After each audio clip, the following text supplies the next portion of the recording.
আজ আমরা খুব আনন্দিত। বাচ্চাদের জন্য আমাদের গীতা মা, আমাদের আশ্রমের পরম ভক্ত, উনি নিয়ে এসেছেন খাতা, পেন, বক্স এইগুলো তুলে দিচ্ছেন হাতে সকল বাচ্চাদের। বাচ্চারা ওনাকে বরণ করে নিচ্ছেন, উতরি চন্দন লাগিয়ে, ফুল চন্দন দিয়ে বরণ করে নিচ্ছেন। এই যে চন্দন দিচ্ছে, গীতা মায়ের কপালে দিচ্ছে, টিক দিচ্ছে, বাচ্চারা উত্তরী দিচ্ছে। খুবই আজ আমরা আনন্দিত। ওনার স্বামী মারা গেছেন অবশ্যই, তবে চাকরি করতেন। উনি এখন পেনশন টাকা পান। বাচ্চাদের প্রতি স্নেহ, মায়া, মমতা নিয়ে ছুটে এসেছেন। যেটুকু পেরেছেন খাতা, পেন, বক্স, রবার, ছিলা, পেন্সিল, পেন, চকলেট, একটা করে চকলেট সবার হাতে তুলে দিচ্ছে বন্ধুরা।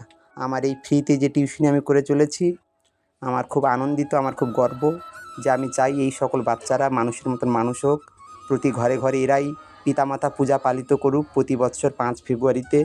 এরাই পালন করুক পৃথিবী পূজা, এরাই বার্তা দিক পৃথিবীর সমগ্র মনুষ্য জাতির একত্ববোধ জাগাইত, মনুষ্যত্ব জাগরিত রাখিতে। পৃথিবী পূজার বিশেষ প্রয়োজন আছে, পিতামাতা পূজার বিশেষ প্রয়োজন আছে। তাই বন্ধুরা সবাই মিলে এই ভিডিওটি শেয়ার করো এবং সবাই এই বাচ্চাদের প্রতি আশীর্বাদ করো, এই বাচ্চারা যাতে বড় হয়। আমার এই ফ্রিতে টিউশনি আমি দীর্ঘদিন বা সারা জীবন চালিয়ে যেতে পারি। আপনারা সবাই সহযোগিতা করুন, আশীর্বাদ করুন। মাকে একটু বলছিলাম কিছু বলুন, ওনার তো বলা ঠিক আসে না, তাই বলছে যে আমি বাবা বলতে পারবো না। যেটুকু পেরেছেন উনি শুধু বলছেন যে আমার বাচ্চাদের প্রতি খুবই প্রেম, ভালো আছে। তো আমরা খুব আনন্দিত, খুব খুশি।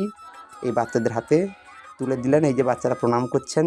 আজ আমরা খুব আনন্দিত বন্ধুরা। সবাই একটু শেয়ার করবেন। বাচ্চারা প্রার্থনা করছে, প্রার্থনা করে এই আজ আমরা খুব আনন্দিত যে বাচ্চারা খুবই খুশি। আর বিশেষ করে এই বয়সে 100-র বেশি বলতে গেলে এই বয়স হয়ে গেল, তাও যে এই বাচ্চাদের প্রতি প্রেম আমাকে মুগ্ধ করেছে।